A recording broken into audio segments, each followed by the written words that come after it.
Como vocês podem observar, essas informações são tão importantes que é por isso que eu estou colocando que é um direito humano, o direito de ser informado.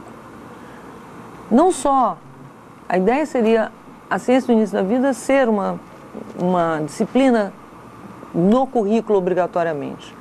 Mas o fato é que deveriam existir campanhas de TV, campanhas de informação. Todo indivíduo jovem, todo indivíduo que pretende ter um filho, precisava ter acesso a essas informações. Não pode mais ficar no meio restrito dos cientistas. E é exatamente a ideia que eu propus de fazer, a estruturação dessas informações de vários veios científicos de uma forma integrada que se torne um corpo único de uma matéria que, de alguma maneira, é todo esse contínuo de vida. O desenvolvimento fetal, muitos anos se pensou que o feto lá se desenvolvia e nada que ele tinha de observação ou de capacidade de percepção, ele não tinha nenhuma. Hoje a gente não sabe de fato qual é o substrato da memória, uma vez que existem recordações de mais de 10 milhões de pessoas já ditas do tempo em que nem eram ainda concebidos, minutos antes da concepção. Portanto, não se conhece o substrato da memória. Mas, sob o ponto de vista de sensibilidade, um feto de 3 meses, ele já tem movimentos fetais, ele já tem senso vestibular, ele já tem sensibilidade olfativa, ele já tem sensibilidade dolorosa e sensibilidade gustativa. Mas falar sobre gestação é um tabu. Vocês estão vendo esse quadro aí, que foi buscado pelo Norman Gardner, um escultor americano, que quando fez uma escultura de mulher grávida, e ele que era uma pessoa famosa como escultor nos Estados Unidos, teve a sua escultura impedida de ser exposta, por ser considerado de péssimo gosto. E aí ele foi pesquisar o que era a situação de expressão artística sobre gestação. E aí ele descobre que quase nada existe. Esse é um dos quadros que ele encontrou, de 1881, japonês. A sensibilidade dos 4 meses, quer dizer, aos 4 meses, uma criança já tem sensibilidade tátil, que aparece entre a 14ª e a 36ª semana, e a criança começa a explorar as mãos, o rosto, a pele, chupa o dedo, e sensibilidade visual. Então, é uma coisa muito interessante que vocês observam que as pessoas, quando olham aqueles teatros de sombra, todo mundo se sente calmo, tranquilo, no mundo inteiro. E isso acontece porque é a maneira como as pessoas, durante o tempo que estavam na barriga da mãe, viam as coisas. No 5º mês, já existe uma sensibilidade auditiva, e essa sensibilidade auditiva permite memória. Houve um autor chamado De Gasper, que em 1980, ele descobriu uma maneira, uma coisa chamada chupômetro, que era uma chupeta que ele acoplava num recém-nascido a um computador. Porque o recém-nascido ele não pode falar nada, é porque ele não tem como falar. A única coisa que pode fazer com que ele se comunique é a pressão que ele faz com o lábio. E aí, com o chupômetro ligado ao computador, pode-se descobrir que ele consegue ouvir a voz da mãe e excluir a voz de uma mulher que não é a mãe. Ele consegue ouvir a mãe contando uma história que havia contado para ele no 6º mês de gravidez, no 5º mês de gravidez, versus uma outra história que ela não havia contado. Assim também se descobriu sobre música, assim se descobriu sobre o idioma da mãe, que ele prefere a outro idioma. Enfim, há uma sensibilidade auditiva bastante específica, inclusive para movimentos de música. Começa então a atividade onírica. O bebê chora, o bebê choraminga, ele faz careta e ele tem aquele movimento rápido dos olhos que caracteriza entre 19 e 20ª semanas, que caracteriza a situação de estar sonhando. O aprendizado da fala Aí é lógico, se ele já aprendeu a ouvir, agora ele vai começar a aprender a articular a fala. E para isso precisa acertar os movimentos respiratórios e quando também aparece os movimentos circadianos, quer dizer, o movimento de sono e vigília. É importantíssimo entender que as emoções da mãe, elas passam instantaneamente para os bebês. Há um trabalho importantíssimo feito por uma brasileira na Austrália, Inês Correia, em que ela pega o filme Escolha de Sofia, que existe uma coisa muito dramática, é uma mulher que é obrigada a escolher qual dos 2 filhos dela vai morrer num campo de concentração. E o que acontece?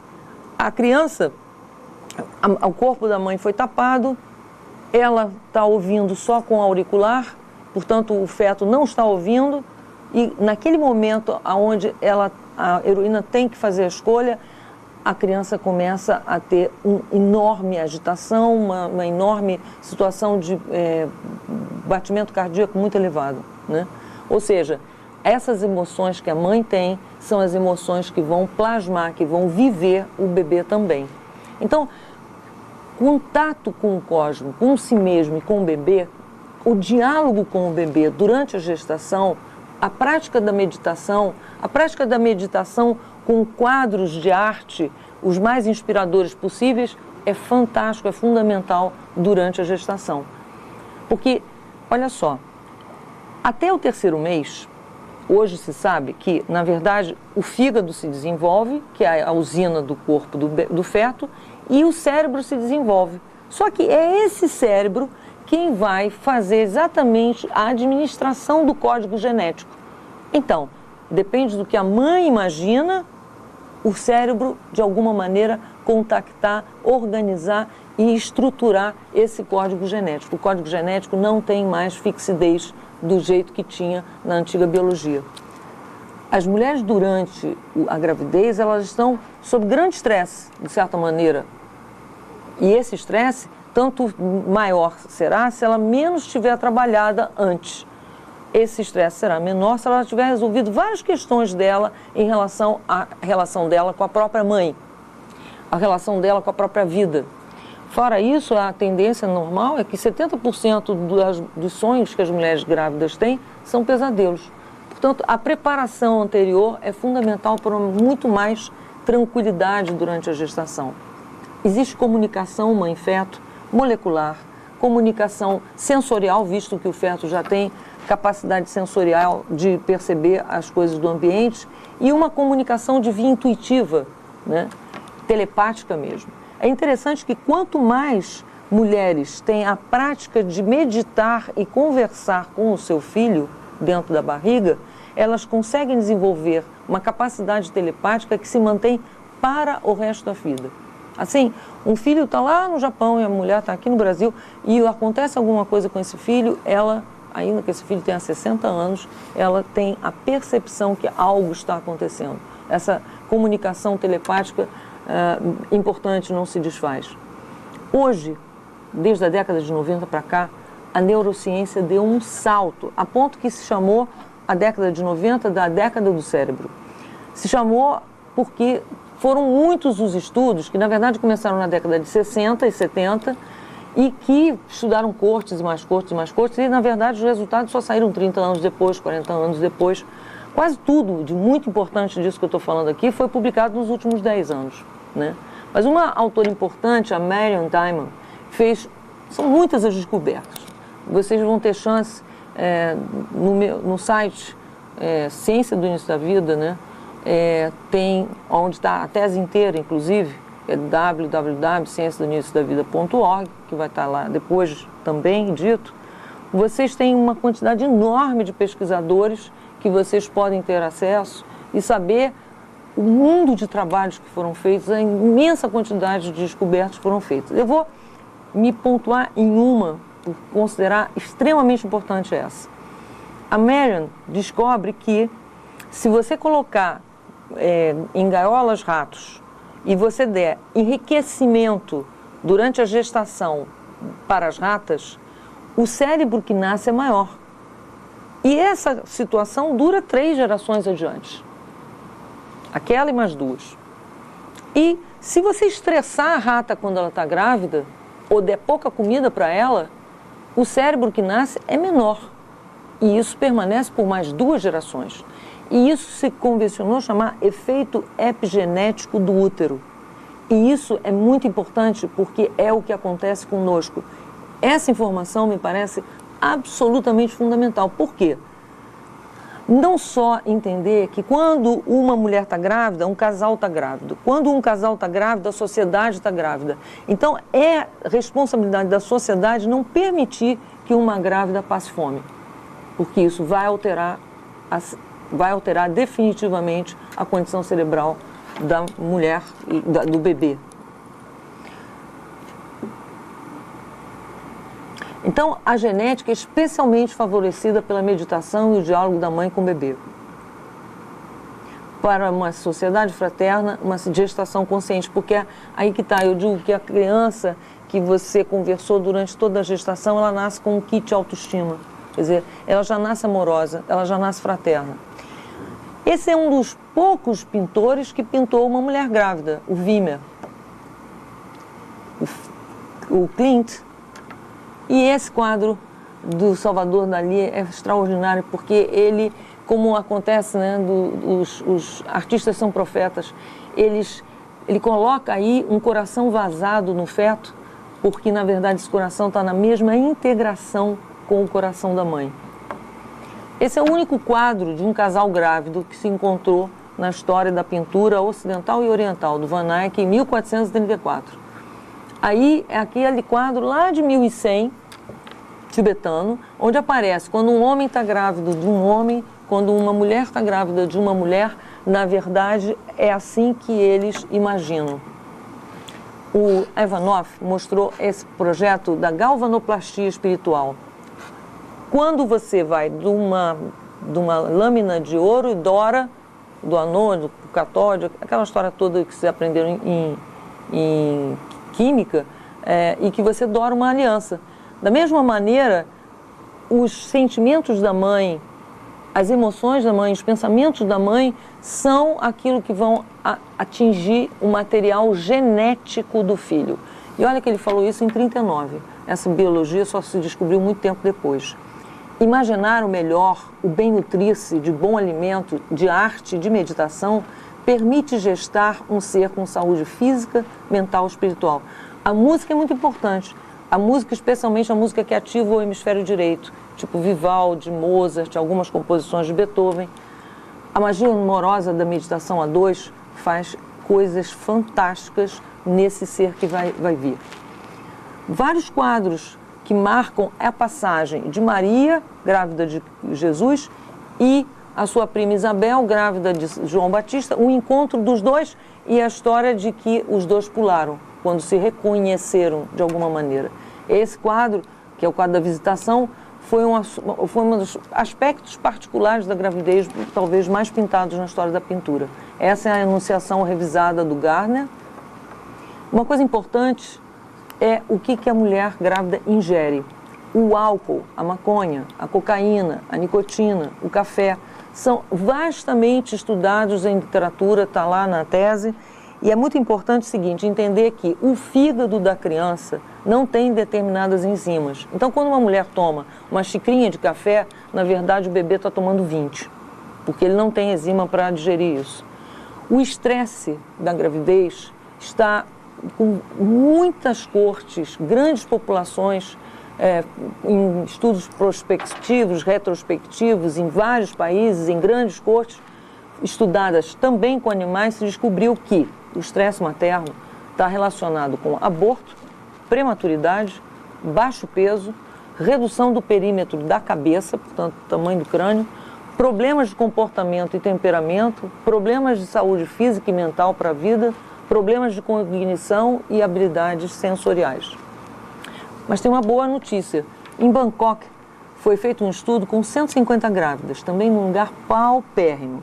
E essas grávidas foram colocadas a fazer elas meditação, elas ficarem tranquilas, elas poderem ver coisas bonitas e elas foram acompanhadas E os bebês que nasceram realmente tinham melhor coordenação motora, melhor inteligência social, melhor inteligência emocional, face a outra população também de Bangkok, né? Isso era praticamente uma população de favela. Então, o pré-natal pode acabar sendo um fator de estresse. Isso foi que a Organização Mundial de Saúde descobriu. Em 53 centros, em vários países do mundo, as mulheres que faziam pré-natal tendiam a ter filhos prematuros. Então se começou a descobrir o que acontecia. Por exemplo, o diagnóstico de anemia, que muitas vezes é dado e que assusta a grávida. Na verdade, a anemia é uma anemia dilucional, ela é um fenômeno natural. E se você entrar com medicação, que é o ferro, impede a absorção de zinco e o zinco é fundamental para o cérebro da criança. Pressão arterial alta, diabetes gestacional, todas essas coisas, na verdade, se descobriu que quando o feto precisa de alguma coisa, ele informa para a placenta informa para o cérebro da mãe e as mudanças que ocorrem são as mudanças necessárias para o bebê. Não existem essas doenças. E quando se entra com medicação, por exemplo, para pressão alta, você impede que a angiogênese se faça, formação dos vasos na placenta. A eclâmpsia, o teste de síndrome de Down, na verdade, 60% a 70% dos portadores escaparam do teste. E, às vezes, existe o teste que dá falso positivo, né? A espina bífida também, o diagnóstico não é preciso. A miniocentese, muito frequentemente, acaba levando ao aborto. 50% dos abortos espontâneos, na verdade, os fetos tinham síndrome de Down. Ou seja, é como se a natureza soubesse como fazer as coisas. A colheita da vilosidade coriônica não só não é precisa, como também pode acontecer de você ter, por causa desse exame, inconcluso, um novo exame, e assim vai, e é muito traumático. O ultrassom foi um instrumento que, uma vez desenvolvido, logo foi usado na obstetrícia. Muito tempo depois é que foi usado em pessoa adulta, para bombardear cálculo renal. Mas de início foi usado na obstetrícia, logo se descobriu. E, na verdade, hoje se sabe, com extensa literatura, que o ultrassom expõe a um aumento de temperatura intracraniana, né? Existe alteração de desenvolvimento neurológico, dislexia, tendência ao uso da mão esquerda, atraso na fala e nascimento de baixo peso quando houve muita frequência de exposição ao ultrassom Doppler. O ultrassom do pulso Doppler tem um som relativamente alto. O ultrassom provoca 3 efeitos: o térmico, o de cavitação e outros, como a radiação, como mudança de fluidos e estresse de tecidos. Atinge o gás nas células e causa explosão, especialmente em neurônios. O ultrassom somente se justifica quando a indicação se faz necessária. E se não se observou, o fato é, não se observou vantagem nenhuma do uso de ultrassom de rotina. Existem doenças hoje, graças a Anita Ravelli, ao David Baker e um número enorme de pesquisadores que estudaram profundamente em animais, em cortes gigantescas, de 12 mil, de 13 mil, acompanhados por décadas, se descobriu a gênese de várias doenças dentro da gestação. A lista delas, das mais importantemente documentadas, foi hipertensão arterial, doença cardiovascular, doença obstrutiva pulmonar, hipercolesterolemia, diabetes do tipo 2, acidente vascular cerebral, obesidade, osteoporose, doença da coagulação, doenças do aparelho reprodutor, asma, relação de baixo peso e anomalia congênita, esquizofrenia, transtorno depressivo, déficit intelectivo e autismo. Isso em grandes cortes estudadas. Novamente, as tradições falam, desde os Vedas, que é muito importante guardar a grávida, cuidado com aquilo que ela imagina, com o estado de espírito que ela vai ter. E isso vai ser de muita importância. Na Bíblia, o relato de Esaú e Jacó, na verdade, repete aquilo que a pesquisadora Alessandra Piantelli descobriu, que é o que acontece na relação dos fetos quando estão dentro da barriga e que brincadeiras eles fazem quando estão aqui fora. a personalidade que eles desenvolvem ali é a personalidade que eles vão demonstrar cá fora. E isso já aparecia na Bíblia, Esaú, Jacó, e em vários outros trechos aparece a importância da grávida não sofrer agressão. Infelizmente, as mulheres sofrem, quando sofrem ao longo da sua vida agressão, é mais possível que elas sofram quando estão grávidas. Então, essa recomendação que aparece também no Alcorão, que aparece em vários livros sagrados, na verdade, vai mostrar, de várias tradições, vai mostrar esse cuidado. Na Teosofia, Blavatsky fala sobre isso, o Steiner fala sobre isso também. Então, quando uma mulher está grávida, se ela pode meditar sobre quadros onde a luz é o bebê, é muito bom, como nessa adoração dos pastores do Rene. E agora entramos a falar sobre o parto.